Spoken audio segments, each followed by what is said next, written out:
दोस्तों, जो लोग बुद्धिमान होते हैं वे ये जानते हैं कि शब्द हथियार की तरह होते हैं जिनसे किसी को भी बचाया जा सकता है या किसी को भी मारा जा सकता है। अब आप ये सोच रहे होंगे कि शब्दों से किसी को कैसे मारा जा सकता है, तो जरा सोचिए, ज्यादातर आत्महत्याओं के पीछे किसका कारण होता है? किसी के पति ने कुछ कह दिया, किसी के पिता ने कुछ कह दिया और उन लोगों ने आत्महत्या कर ली। ये आत्महत्या किसके कारण हुई है? वो पीड़ित के मन को इतना दुखी कर गए हैं कि उसके मन से वो दुख सहना और ज्यादा बर्दाश्त करना नामुमकिन हो गया। इसी वजह से उन्होंने आत्महत्या कर ली। ऐसे ही आपके शब्द किसी को नया जीवन प्रदान कर सकते हैं। जब कोई आदमी उदास होता है या दुखी होता है तो आपके शब्द उसमें एक नया जोश, एक नया उत्साह भर सकते हैं और एक हारा हुआ आदमी अपने जीवन में नई शुरुआत कर सकता है सिर्फ शब्दों के माध्यम से, हमारी वाणी के माध्यम से। तो अब तक तो आप समझ ही गए होंगे कि हमारा शब्द हमारे जीवन को किस तरह निर्धारित करते हैं। शब्दों में कितनी ताकत होती है और किसी से बात करते वक्त हमें कितनी सावधानी से अपने शब्द सुनने चाहिए।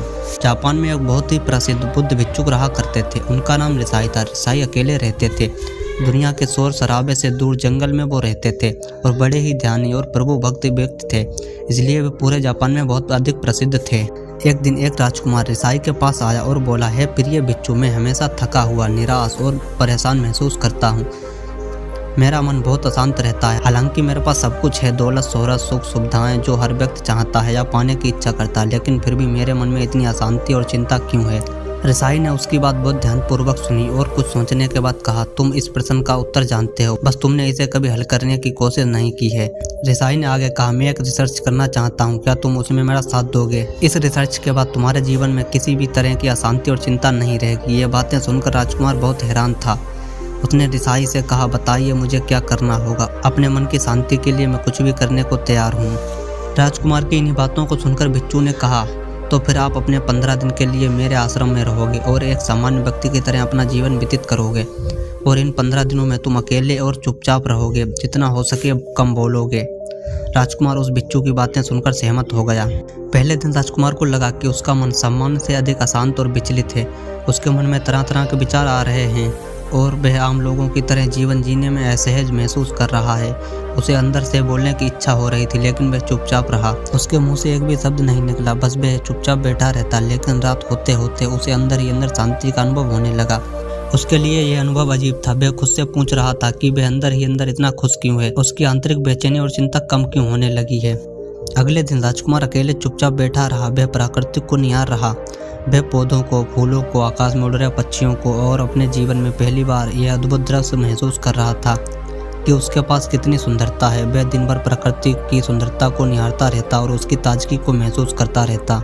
इसी तरह से 10 दिन बीत गए और उसके मन की सारी बेचैनी, सारी हलचल, सारी उथल पुथल और सारा तनाव गायब हो गया।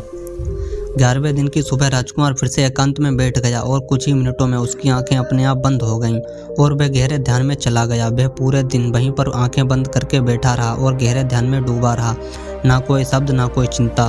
राजकुमार भीतर से असीम शांति और आनंद से भर गया। राजकुमार अपने बाकी के बचे 4 दिन इसी तरह गहरे ध्यान में व्यतीत करने के बाद 15वें दिन वह रिसाई के सामने प्रस्तुत हुआ और रिसाई को प्रणाम करके बोला, प्रिय भिक्षु, मुझे उत्तर मिल गया कि मेरे मन में इतनी उथल पुथल और चिंता क्यों थी। मैं जान गया हूँ कि मेरा मन इतना अशांत और विचलित क्यों था। रिसाई मुस्कुराते हुए पूछा, बताओ क्या उत्तर मिला तुम्हें? राजकुमार ने कहा, मैं आवश्यकता से अधिक बातें करता था। मैं किसी पर भी अपने शब्द और ऊर्जा व्यर्थ करता था। मैं दिन भर अपने लोगों से फालतू की बातें करता रहता और फिर उन्हीं के बारे में अकेले में सोचता रहता और ज़्यादातर समय नकारात्मक ही सोचता रहता। इस तरह मैं बस अपना समय बर्बाद कर रहा था। ज़्यादा बोल रहा हूँ, नकारात्मक सोचने की वजह से मेरा मन अशांत और बेचैन हो गया था और इसी वजह से मैं किसी काम को ठीक से नहीं कर पा रहा था। इसकी वजह से मैं हर काम में असफल हो रहा था और फिर इन्हीं लगातार मिलने वाली असफलताओं की वजह से मैं ही इतना उदास और चिड़चिड़ा हो गया था। इन्हीं सभी चीज़ों की वजह से मेरा जीवन नष्ट हो रहा था। लेकिन यहाँ पर बिताए 15 दिन मेरे लिए पूरी तरह अलग थे। मुझे कुछ अलग ही एहसास यहाँ पर हो रहा था। अब मुझे लग रहा है कि मैं अपना जीवन पूरी तरह से जी रहा हूँ, लेकिन इससे पहले मैं अपना जीवन गलत तरीके से जी रहा था।